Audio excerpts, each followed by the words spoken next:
To Basra and all Iraq comes news for which the people have long waited.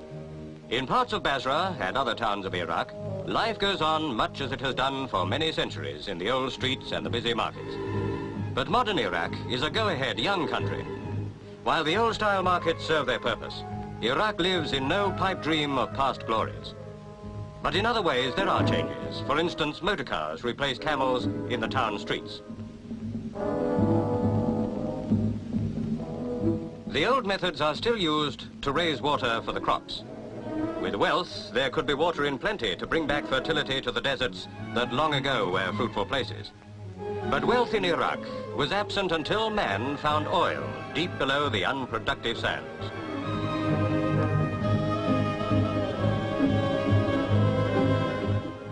To Basra comes Prime Minister Nuri Pasha el-Said, whose mission is to release that oil for Iraq, and with it, the wealth to give the country so much that is needed. From England came Mr. Gibson, head of the Iraq and Basra petroleum companies, to join with Nuri Pasha in the dedication ceremony.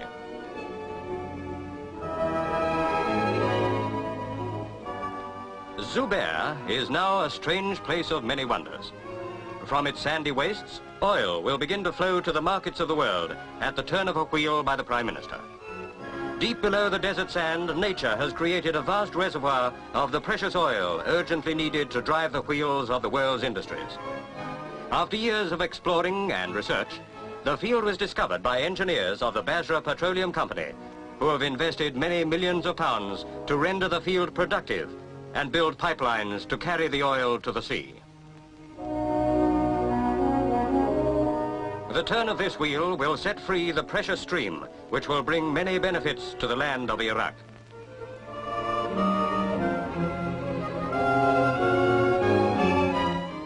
Now the great moment has arrived, and the Prime Minister Nuri Pasha el-Said turns the wheel, and the oil starts to flow.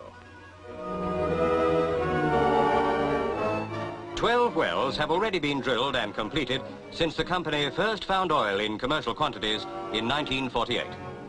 In this new field, many Iraqis have found well-paid work, of which a man can justly be proud. Here at Zubair, it was necessary to bore 2 miles deep to reach the oil-impregnated sand. Each drilling costs many thousands of pounds. It's a strange business to those who have known the freedom of the desert and who have suffered from its fruitlessness. From the wells, the oil goes to a pumping station, whence it begins to flow to Fao. The building of this great enterprise took much time, but this day marks the end of one and the beginning of another phase.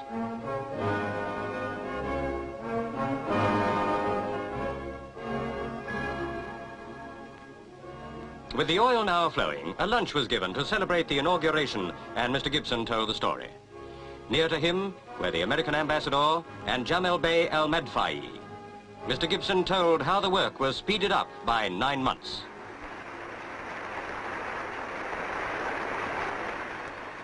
Guest of honor, Prime Minister Nuri Pasha el-Said outlined his government's plans for utilizing the riches that oil will bring to the benefit of the people of Iraq.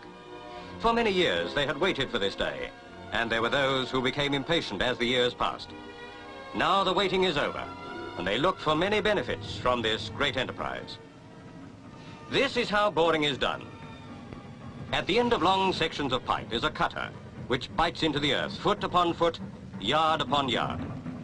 As the depth increases, they pull up the pipe and fit another section. Deeper and deeper into the rocky earth the drilling goes on until the precious fuel is reached. Many Iraqis are learning to carry out this highly skilled work.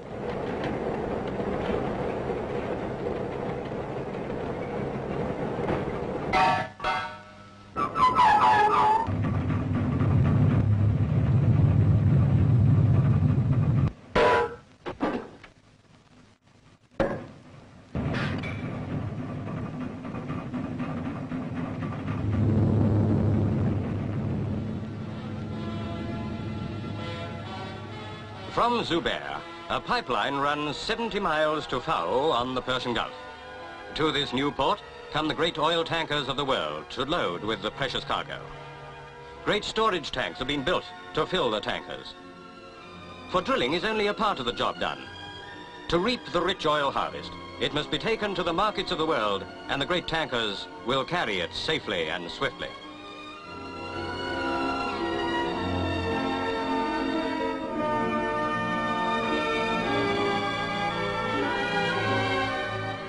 To Fao comes the British ambassador to see at first hand this great industry commence operations.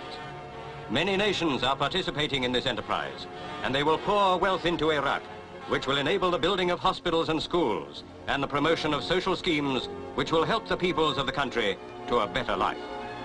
In the long bygone days, so the stories tell, the desert was rich and fruitful to supply the people of the land. Now the desert once again yields riches through the joint labor of East and West.